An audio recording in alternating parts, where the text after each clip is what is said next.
Welcome, Rabotai, to our daily shiur discussion on Intro to Kabbalah, your place of sanity in these insane times, the island of knowledge and mental health. Please stay away from all other medias. It's not good for you. Anyway, before Avraham Avinu, the world did not know what was the reason for its creation. No, there was world nobody knew for what. That's why Chazal told us, "Elle tolledot hashamayim va'aretz behi bar'am." We said yesterday, behi bar'am, the same letters of Avraham. The world itself was created in Chesed, because we did say Olam Chesed Ibaneh, but we needed somebody like Avraham Avinu to reveal this truth in the world. Before Avraham Avinu, the Chesed was hidden, was closed, was satum, was hidden. Comes Avraham Avinu and removes that stone that was blocking the flow of the Chesed and revealed what was the purpose for heaven and earth. Why would they create it? He revealed to us that the world was created only for one thing, and that's called love.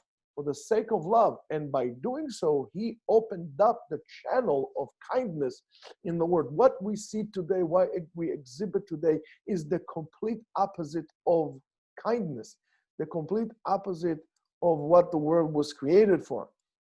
And we're going to pay for it, just like anything else. Avraham really had the message, carried the message of the purpose of the world, and really reflected that through all his actions in life. Avraham became the analogy for chesed, for kindness. Today we cannot really speak about kindness, speak about chesed without having the image or the name of Avraham Avinu around us. The same thing as Yitzchak Avinu, for example, is the chariot, is the platform for Gvura, and is identified with Gvura. Right? We cannot go down to the bottom of what is really the sfera of Gvura without really looking deeply into Yitzchak, his actions, and to try to understand how he portrayed with his personality in his life, with his actions, the unique characteristics of this divine energy that we call the sfera of Gvura. Now, each and every one of us brings with himself, his own special light, his own special spiritual qualities, original spiritual qualities, which is natural to him. But this nature, we should understand, is only in the beginning just a potential. It exists there, the power, the ability exists there in potential. However, we need a tremendous ishtadlut, we need tremendous effort to really execute it and to bring it about to the light. It's there, but we need to reveal it. And basically means that everybody throughout your whole entire life journey, you need to really, really work very, very hard to cleanse yourself, to make yourself appropriate for the shefa, for the abundance that exists in the core of your neshama, in the root of your neshama, to flow through you freely without any restrictions. So when we have difficulties, we know that there is a problem, there's a cognition, there's a traffic jam somewhere in that flow of divine energy. But based on that, we could actually fix it.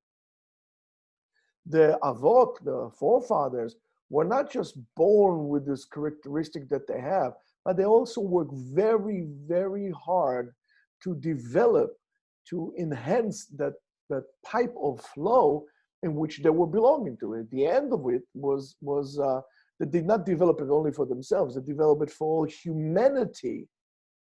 And they needed to fix their midah, and by fixing their midot, by fixing their character, this is what allowed this revelation to come about that the whole entire world would really enjoy. On Avraham we say, and Kadosh Baruch Hu says it, "V'nidbaruchu becha kol mishpachot ha'adama," and all the families of the earth will be blessed by you. Right? So I mean, and we could really see it today. And it says that every one of those patriarchs really brought a special bracha to the world, to himself, and continued this journey of what we call Tikkun Olam, basically until the coming of Mashiach, that's really going to bring this process of fixing the world to its complete stage. I mean, by all means, don't tell me that any Mashiach or Messiah had come yet. I mean, look around you. I know you got to be an absolutely fool to think that the Messiah can, because this process is not there yet. Maybe close, maybe closer, but not there.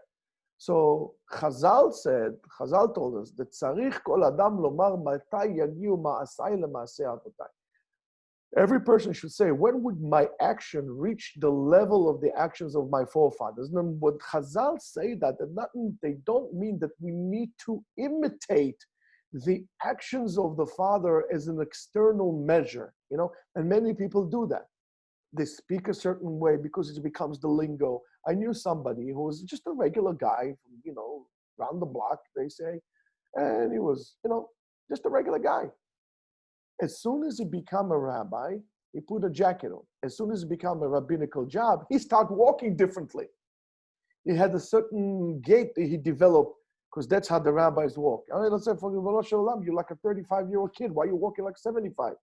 But that's, with the hands behind the back, that doesn't do it. We are not talking about that. What we are talking about is something that is completely different. It's not an imitation, but rather connecting yourself to those lights that shine in our neshama, in our spiritual aspects as well. Each and every one of us has within in him all the forefathers themselves. Because ultimately we do hold the DNA of all of our forefathers, the genetic code that they had, not only in the physical matter, but also in the spiritual matter. In each and every one of us, there's Abraham, Yitzchak, Yaakov, Moshe, Aaron, Yosef, with David, right? We have Adam HaRishon inside of us. We have Rabbi Shimon Bar Yochai. We have all these people existing within us. Remember, beforehand, when I was talking to you about it, is the ability to see everything as a whole thing, not as a fragmented. Remember when we just spoke before we went online, your ability to see the oneness in everything. One time I was driving on a subway, and I was going through a very difficult time, and I felt very lonely. And I said, I'm in the subway, under 6 feet of concrete, if not more, right? I felt like a kever, like a grave. I felt very lonely. And then I realized what David HaMelech says, Gam ki elech begates al mavet. I said, the subway is like gates al mavet, lo irara ki ata imadi. I said, HaKadosh Baruch Hu exists in everything. Even in the plastic in which the seats were made, HaKadosh Baruch Hu is there as well. So I'm not afraid. I have nothing to feel alone and lonely. God is with me all the time. So when we look at this, at those aspects in each, they shine inside. And inside of us, and the most unique, should I say, spark of our neshama is the spark of Mashiach, which is the root of the neshama. That's the yechidah. That's that unit in which we're talking about. And when we look at those aspects yourself, we also, you look at Abraham, you look at Yitzchak and the forefathers, you see something of yourself in them, in their actions as well. So when we do so, we could awaken those spark in which our neshama is composed, and we could tap into their energy to bring about tikkun olam.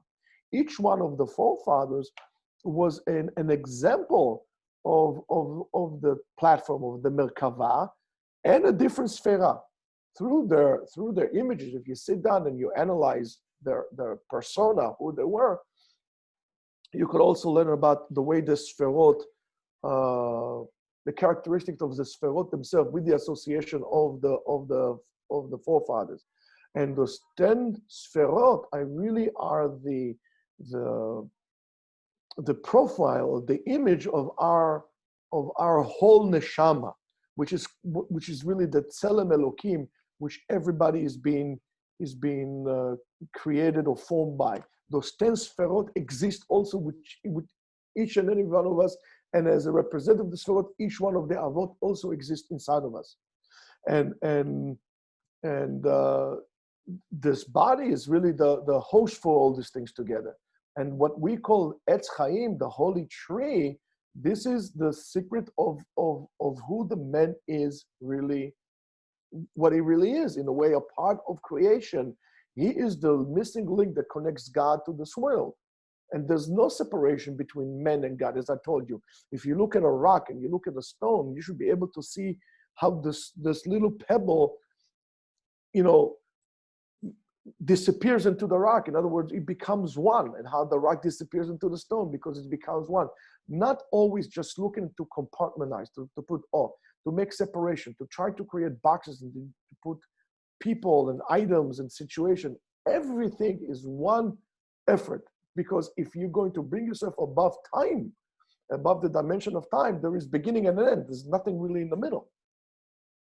So by doing so and analyzing that and connecting yourself to Etz HaChaim, right, you could learn about it and you can connect to it, and then you could really remember really who you are, your original self, the original person that you really are by your Shoresh Neshama, not but you were corrupted through your environment, your nature versus nurture kind of a thing. Really who you are, not who you became because of somebody else's trends and so on and so forth. When you go like this and you really see who you really are, you can open it to the light. When you open it to the light by connecting to the root, you could really now affect things. So if you see that you have efforts and your efforts are really not bearing any fruit, is because you haven't connected yet to the true source of your neshama. That becomes the problem. That we need to understand that. Now, since we are all children of those parents who were the holy chariot, right? Whether it's the sparks that they came up from them or the derivatives from them, right? They're always there with us, and their dreams are our dreams, and we carry that inside of us, almost like it's a genetic memory, something of like a primal memory that we carry spiritually. Their dreams together with us, their values together with us.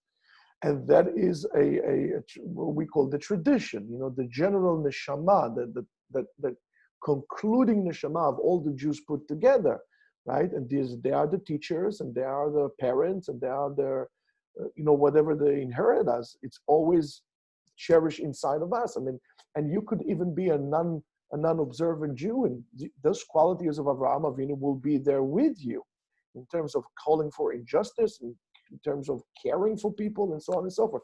Not everybody likes it, And even if, I don't want to get political today. It's not to my level, it's below me to speak about politics. So let's talk about Kabbalah. So when we let this, and let their dreams really become our dreams, we could really, have their zchut avot to help us to execute the tikkun olam. But their dream is not only the zchut avot. This is also an unbroken covenant that God has with each and every one of us, where each one of us is like, in order to make this garment to this surat, what we call Am Yisrael, each one of us might even put a stitch in it. We are all partners in this job. That's called the tikkun olam. That's tikkun olam. So let's talk a little bit about Avraham Avinu. Avraham Avinu is the Merkava for Sfirat HaChesed. Why? Because of the Chesed, the kindness that he showed in his life, whatever it was, hospitality and so on and so forth.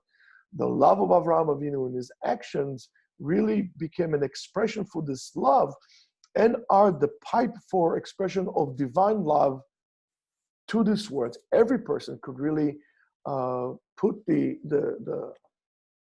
I would say not the image, because we can worship the image, but the example that Avraham is a sign for us, is a beacon to us, to really give us an internal inspiration to awaken the Midat HaChesed inside of us.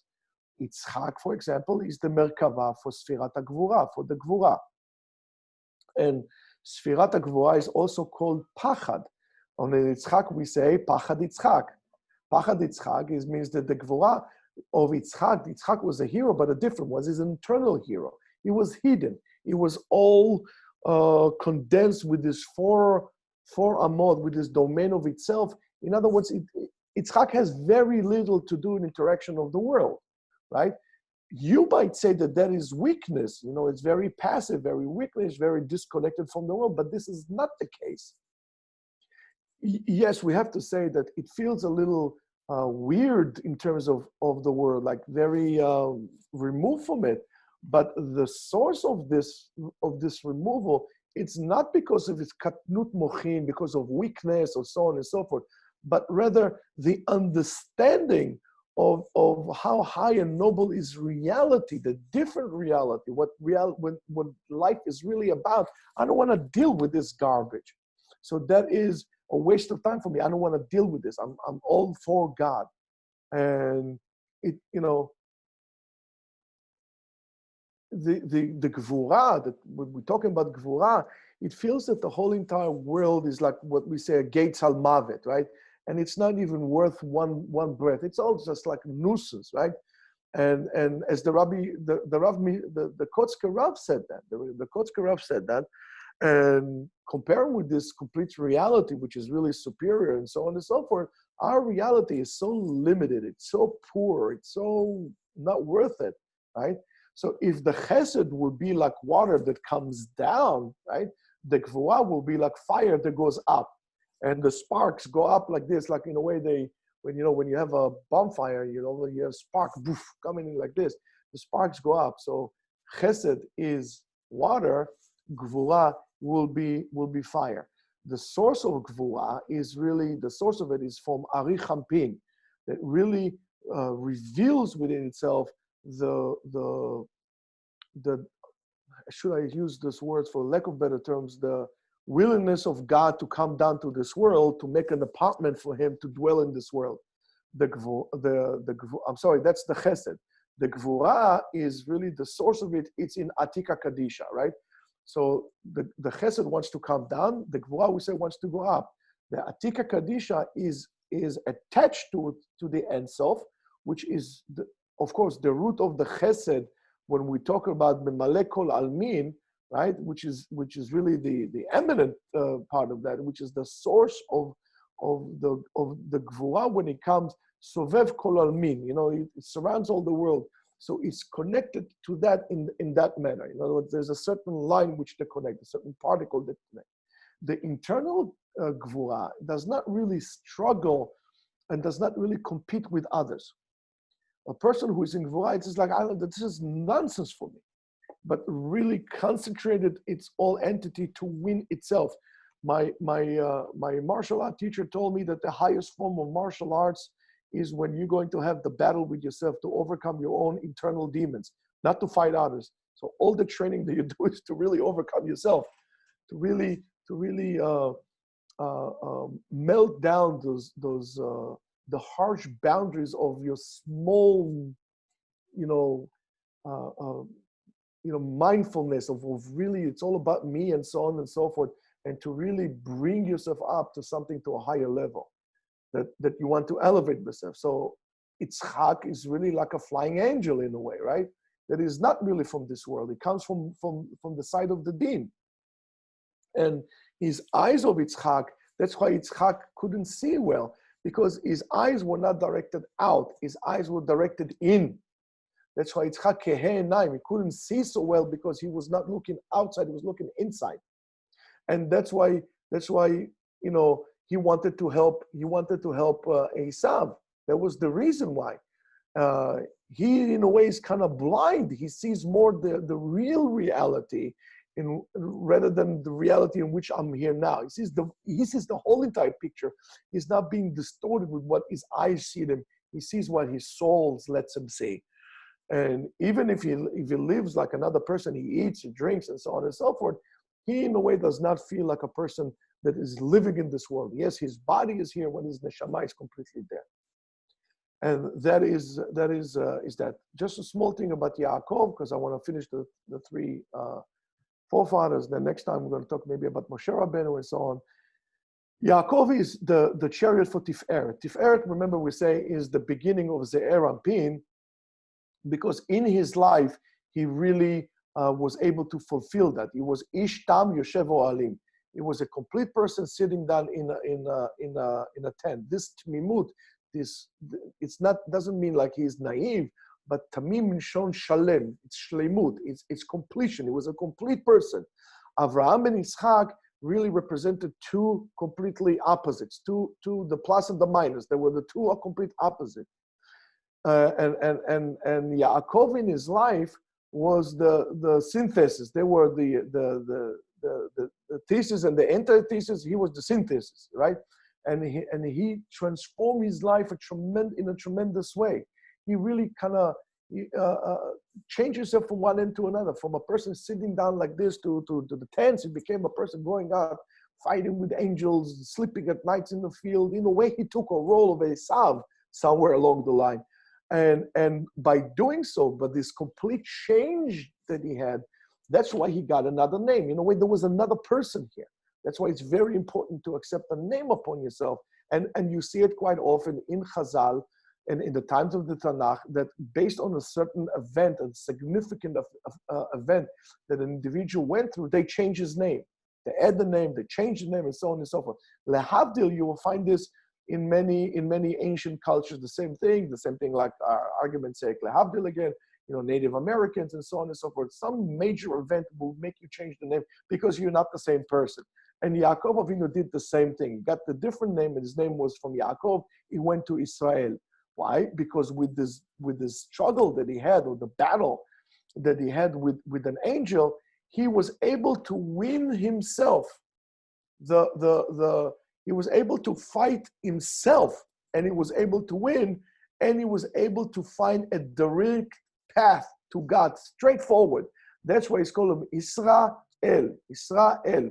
He find a direct way to that. Israel, right? If you're going to look at it like this, how you spell Israel, right? We say Kisarit Ha'im Elokim and so on and so forth. But how you spell Israel? Yud, Shin, Resh, Aleph, Lamed, right? Now, if I'm going to put a pause between the Resh and the Aleph, what I'm going to get? Yashar El, straight to God. He was able to find a way like this. And this is only what you're going to do when you are going to be able to basically take whatever you learned and transform yourself into a different person. You become a chariot to God. You become a vehicle in which God expresses his will, not you expressing yourself. And that's the greatness of the fathers. Next time, Bezrat Hashem, God willing, we're going to speak about Moshe Rabbeinu, about Aaron, and David, and Yosef, and so on and so forth. Until then, boys and girls, please stay safe. Stay away from politics. Stay away from the media. And do whatever you can for your own survival, for your own strength, internal and external. And if you have any questions, you can reach us as rabbigaon@gmail.com. You can watch us and visit us in the Yeshiva, Etzion.com. You can go to the donate and support us over there.